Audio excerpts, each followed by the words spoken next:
नमस्कार, मैं जितेंद्र चतुर्वेदी। मतांतर में आप लोगों का स्वागत है। पंजाब में चुनाव हो चुका, 68% के आसपास मतदान हुआ है। यह अभी अंतरिम आंकड़े हैं, पूरे आंकड़े भी आए नहीं हैं। लेकिन सवाल यह है जो कई साथी कई दिनों से पूछ रहे हैं दर्शक कि असल में सरकार किसकी बन सकती है। तो मैं तो शुरू दिन से स्पष्ट हूं कि सरकार किसकी बन सकती है और कौन सरकार बनाने जा रहा है। लेकिन उससे वो वहां होगा क्या, उससे पहले एक मैं आपको कुछ दिखाता हूं और फिर मैं आगे चलता हूं। ये आप देख रहे होंगे, ये आपने देखा झाड़ू निशान, कुर्सियां लगी हुई हैं, लोग नदारद हैं। तो मतलब ना पोलिंग एजेंट है और ना कुछ है। अब आप इससे समझ सकते हैं कि कितनी हवा है और कितनी बयार है।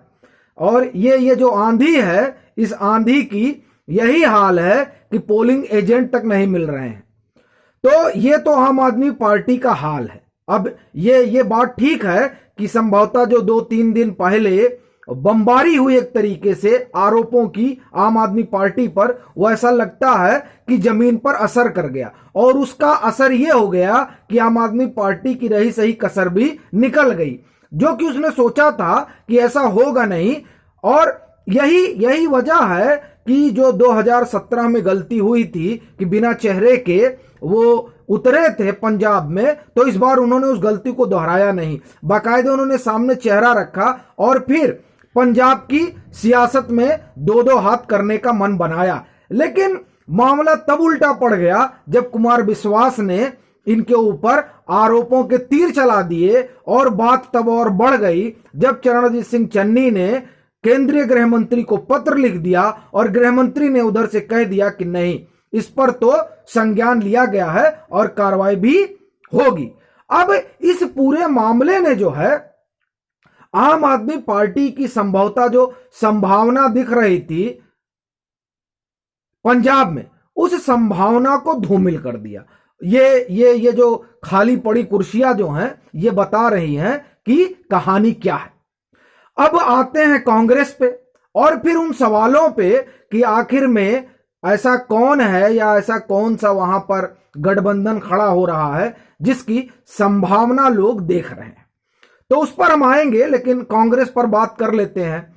देखिए, कांग्रेस तो एक गजब के उठापटक दौर से निकला और उसका बड़ा कारण जो है वो कांग्रेस का जो आला कमान है उसकी अपनी नाक की लड़ाई रही। असल में उस नाक की लड़ाई ने पंजाब में कांग्रेस को ताश के पत्तों की तरह जो है इधर उधर तितिर बितिर कर दिया। अगर वो नाक की लड़ाई न बनती और कैप्टन वहां रहते तो मुझे ऐसा लगता है कि स्थिति इस तरह से विपरीत ना होती। लेकिन कैप्टन जाते हैं और कांग्रेस ढह जाती है और फिर एक चेहरा आता है और उस चेहरे के सहारे चुनाव लड़ने की कवायद होती है। लेकिन वो चेहरा यूपी बिहार के प्रवासी जो पंजाब में अच्छी खासी तादाद में है, उन पर टिप्पणी करके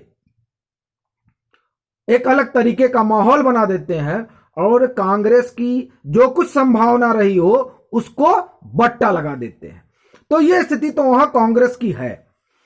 अब अगर हम बात करें किसान पार्टियों की, जो किसान आंदोलन के बाद उपजी, उन पार्टियों ने, उनको लगा कि उन्होंने बड़ी संभावना देखी और जो बाहर लोग बैठ के देख रहे थे वो लोग भी उनमें बड़ी संभावना देख रहे थे। लेकिन जो लोग वहां जमीन पर थे और हैं और जो पंजाब की राजनीति को बहुत करीब से देखते हैं, वो ये बार बार कह रहे थे कि ये जो किसानों ने पार्टी बनाई है, इस पार्टी का हासिल कुछ नहीं होना है, इनकी जमानत तक जब्त हो जाएगी जो स्थिति है।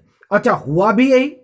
मतलब अब जमानत जब्त हो रही है या नहीं वो मैं नहीं बता रहा हूं, मैं ये कह रहा हूं कि उसी तरह का सिनेरियो उभरा भी। हुआ यूं कि पार्टियां तो बन गई कि नहीं साहब, हमको तो बड़ा समर्थन मिला था तो हम पार्टी बनाएंगे तो समर्थन मिलेगा और हम आमूल चूल परिवर्तन कर देंगे। लेकिन जब इन्होंने पार्टियां बनाई तो उस आंदोलन में जो लोग गलबहियां कर रहे थे वो लोग अपने अपने डेरे में चले गए। मतलब अपने अपने दल में जो जो उनकी लॉयल्टी थी वहां वो निकल गए। अब ये अकेले पड़ गए। जब अकेले पड़ गए तो वोट कौन देगा? और जो इनके संगी साथी थे उन्होंने कहा कि नहीं, हमको राजनीति करनी नहीं है, तो उन्होंने समर्थन दिया नहीं। अब बात यह हो गई कि जिन जिन अब कहा गया कि जिन लोगों के लिए हमने पहिया पहिया चला और पूरा दिल्ली घेर कर बैठा, उन लोगों ने निकलकर वोट तक नहीं दिया। ये जरा इसको एक चीज ये थोड़ा समझना चाहिए कि जब ये कहा जाता है कि किसी कानून वापस लेने के बाद जब आंदोलन का कोई कारण ही नहीं रहा तो नाराजगी का भी कोई कारण नहीं बचा, ये बात पंजाब में दिखाई दी तो क्या उत्तर प्रदेश में नहीं दिखाई देगी? उत्तर प्रदेश में भी है, लेकिन जब हम उत्तर प्रदेश पर आएंगे तो उस पर चर्चा करेंगे। लेकिन इसको मैं इसलिए कोट कर रहा हूं क्योंकि वहां जो लोग किसान आंदोलन से निकले, पार्टी बनाए और वोट मांगने गए, उनको वोट तक नहीं मिल रहा है। यह स्थिति पैदा हो गई है। तमाम इस तरह के जो है वीडियो आ रहे हैं, हमारे पास भी कई वीडियो आए हैं और मैं उसको आपको दिखा भी दूं, उससे क्या हो जाएगा कि नहीं चीजें जो है।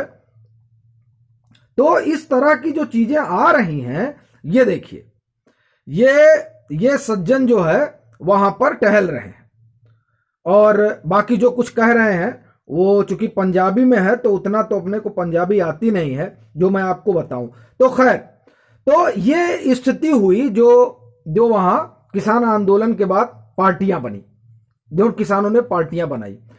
अब 3 का तो हमने आपको बता दिया कि कांग्रेस भी अब कुछ खास करता नहीं दिख रही है, वो अपने ही बयान में फंस गई।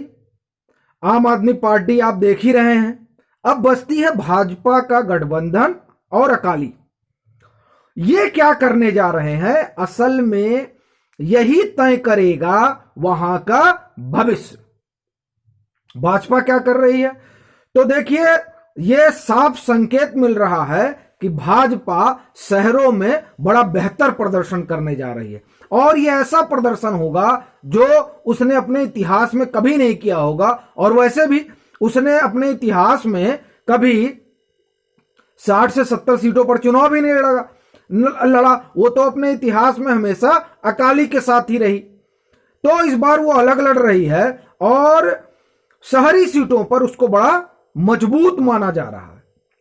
और उस पर जो डेरा सच्चा सौदा ने किया, उसने जो फरमान जारी किया, उस फरमान ने तो ये तय कर दिया कि असल में, मतलब मैं तय ना कहूं तो ये कह सकता हूं कि एक संभावना दे दी, एक संकेत दे दिया कि सरकार कौन लोग बना सकते हैं।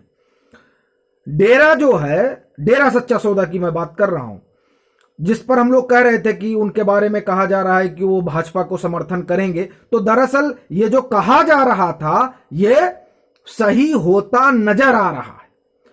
शनिवार तक रात तक ये था कि फूल पर बटन दबाया जाएगा, फिर नहीं हुआ तकड़ी पर भी बटन दबाया जाएगा। मतलब कमल, भाजपा और तकड़ी का मतलब अकाली, दोनों को वोट दिया जाएगा और वोट इस तरीके से दिया जाएगा, उनके भक्त देंगे, उनके अनुयायी देंगे, जहां जैसा जो दिखेगा कि नहीं यहां ये फाइट कर सकता, निकाल सकता है, तो उसको दे दिया जाएगा। तो इस तरह सीट वाइज हुआ है। तो ये चर्चा है कि, और खबर भी है कि गांव में बाकायदे समर्थन किया गया है अकाली का और शहरों में बाकायदे समर्थन किया गया है भाजपा का। और ये जो निर्णय हुआ कि तकड़ी को लाया जाएगा, मतलब तकड़ी को भी, अकाली को भी समर्थन किया जाएगा, ये आम आदमी पार्टी की स्थिति को देखते हुए किया गया। ये एक बड़ी बात है। तो इस तरीके से जो वहां की राजनीतिक संभावना दिख रही है वो ये बता रही है कि असल में लड़ाई में कौन है। जो हम लोग लगातार कह रहे थे कि जो लड़ाई है वो असली लड़ाई पुराने एनडीए के सहयोगी और नए एनडीए में होगा। यही साफ नजर आ रहा था और तब लोग ताज्जुब कर रहे थे कि ऐसा कैसे हो रहा है, आम आदमी पार्टी को कैसे बाहर निकाला जा रहा है, कांग्रेस को कैसे फाइट से बाहर दिखाया जा रहा है, किसान पार्टियों को क्यों नहीं जोड़ा जा रहा है। तो असल में जो पंजाब की रवायत है, वो उस रवायत में, उस सियासत में कौन सी चाल, कौन चल रहा है और कहां पर गोटी बैठेगी, ये वो लोग जानते हैं जो पंजाब की राजनीति को समझ रहे हैं। क्योंकि 2017 में भी ऐसे ही हुआ था। 2017 में भी लड़ाई में यही थे, पता चला औंधे मुंह गिर पड़े। तो अब असल में इतिहास देखकर भी अगर वर्तमान को न समझा जाए तो इसे अब क्या कहा जा सकता है। तो हुआ वही। और देखिए, बड़ी वजह यह है कि मैं अभी विनोद शर्मा को सुन रहा था, वरिष्ठ पत्रकार।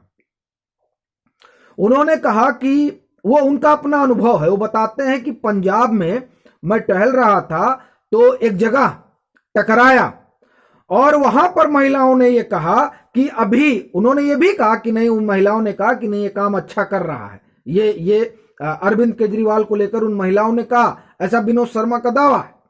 लेकिन वो साथ में ये भी कहते हैं कि इन महिलाओं का ये भी मानना है कि अभी इनको थोड़ा और वक्त लगेगा आने में। आप ये समझिए कि उनकी इस बात से मैं ये समझ पाया, बाकी जो बातें हम लोगों की होती हैं वो तो अलग है। उनकी बात से एक चीज निकल कर आई कि वहां की जो आवाम है वो ये जानती है कि अभी आम आदमी पार्टी को यहां की सत्ता देना ठीक नहीं है। और उसका एक बड़ा कारण यह भी है कि वहां ये कमजोर हो जाते हैं कि इनका संगठन। और फिर ये जो खालिस्तानी का आरोप है, ये असल में आरोप इनकी, जो भी इनके साथ पॉजिटिव रहा हो उसको पूरी तरह से निगेटिव कर देता है और फिर ये हाशिए पर चले जाते हैं। और कांग्रेस ने अपनी संभावनाओं पर खुद बखुद कुल्हाड़ी मारी तो बचा कौन वहां? बचा सिर्फ 4 लोग, 3 लोग। किसान पार्टियां अब वो भी हाशिए पर हैं, बाकी 2 लोग लड़ाई उसी में है, डेरे इन दोनों के साथ है। अब ये बड़ी दिलचस्प बात है कि अगर डेरा सच्चा सौदा दोनों के साथ है तो कहीं ऐसा तो नहीं कि राधा स्वामी सत्संग डेरा भी दोनों के साथ हो, कहीं ऐसा तो नहीं कि नामधारी डेरा भी दोनों के साथ हो। ये तमाम सवाल हैं जो कौतूहल पैदा कर रहे हैं। लेकिन डेरा को देखते हुए मेरा अपना यह मानना है कि इस तरह की संभावना है, क्योंकि राधा स्वामी सत्संग जो डेरा है उसको माना जाता है कि वो अकालियों के करीबी भी हैं और वो इस और जो इनके संबंध भी हैं मजीठिया परिवार में। तो कहीं ऐसा तो नहीं कि वहां के जो डेरे हैं वो डेरे मिलकर अकाली की भी मदद कर रहे हैं और भाजपा की भी मदद कर रहे हैं। हालांकि ये देखना बड़ा दिलचस्प होगा और जब 10 को परिणाम आएंगे 10 मार्च को तो बहुत चीजें स्पष्ट हो जाएंगी। लेकिन फिलहाल ये लग रहा है कि पंजाब नई करवट लेने को तैयार है और उस करवट में भाजपा की एक बड़ी भूमिका होने जा रही है। अभी के लिए फिलहाल इतना ही। अगर आप मतांतर से नहीं जुड़े हैं तो जुड़िए, वीडियो को लाइक कीजिए, शेयर कीजिए और अपने सुझाव जरूर साझा कीजिए।